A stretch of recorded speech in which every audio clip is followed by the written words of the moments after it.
বাতাসা মেশিন ব্যান্ডেল। এই মেশিনটি আজকে অনেক রাত হয়ে গেছে, এখন বাজে কটা 12টা 33 হয়ে গেছে। বালুরঘাটে এসে গেছে এই দাদাদের বাড়িতে, কাকাদের বাড়িতে। কাকাটা আপনার হাতে বাতাসা করেন নাকি?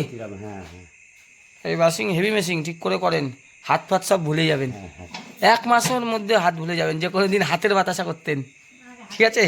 কত বছর করে করেন হাতে? আমার মোটামুটি 40 বছর। 40 বছর ধরে করেন। আমার 1984 সালে মানে হলদিয়া সুতাহাটায় এক ভদ্রলোক মেশিন নিয়েছে, 1984 সাল থেকে করে। ও 40 বছর প্রায় হয়ে গেছে। ইন্দিরা গান্ধী যেই বছরে মারা যায়, 40 বছরের হাত আপনি এই বাতাসা থেকে ভুলে যাবেন। ইন্দিরা গান্ধী মারা যাওয়ার আগের থেকে আমাদের। হ্যাঁ, আর ওই লোক ইন্দিরা গান্ধী আমার সব থেকে পুরনো। ও 1984 সাল, হলদিয়া সুতাহাটা।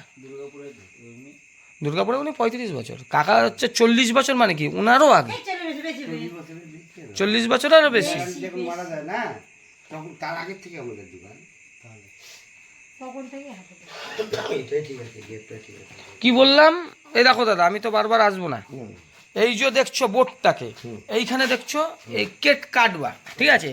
কেটে এটাকে সামনের দিকে দিয়ে দেবো, যাতে তুমি দেখে দেখে অপারেটিং করো। মেশিন যাতে না নড়ে, মেশিনের এই দিকে একটা কিছু ঝালাই মেরে নিচের দিকে ইনপুট করে দেবে, ওই দিকে করবে, আর ওই প্রথমের দিকে যাতে মেশিন না নড়ে।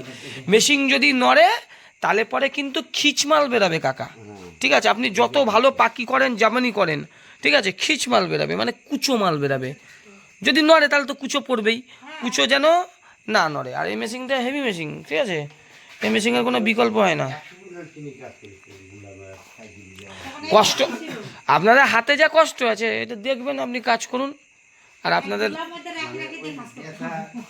সুগার হয়ে গেছে, তখন থেকে বন্ধ করে দিয়েছে। বন্ধ করে পাইকারি আমার দাদা আছে তো। ও দাদা যা করে দেবার করে দেবে, কোনো সমস্যা নেই। দেখছেন অনেক রাতের বেলায় মেশিন চলে এসেছে বালুরঘাট। কালকেও দুখানা মেশিন যাবে, আর একটা মেশিন চলে গেছে পাঁশকুড়া। আগামীকালও দুটো মেশিন আমাদের যাবে। যেহেতু বাইরের রাজ্যে, বাইরের জেলায় যখন মেশিন আসে তখন আমাদের আসতে হয় গাড়ি নিয়ে।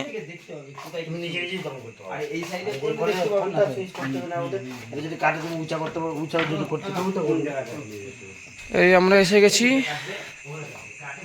আর এইখানে কাঠের দিয়েই সব হয়। এই কাঠ সস্তা, প্রচুর শিয়াল বাইরে। বহুদিন ধরে বালুরঘাট আসবো ভাবছিলাম, দক্ষিণ দিনাজপুর। ভগবান সেই তারামা সেই এটা এখন পূর্ণ করে দিয়েছে। যখন বহু বছর আগে, 15 বছর আগে বিজনেস করতে আসতাম বালুরঘাটে, ধূপকাঠি তখন নতুন বাচ্চা, সেই বয়সে আসতাম 10, 12, 15 বছর আগে ধূপের ব্যবসা করতে।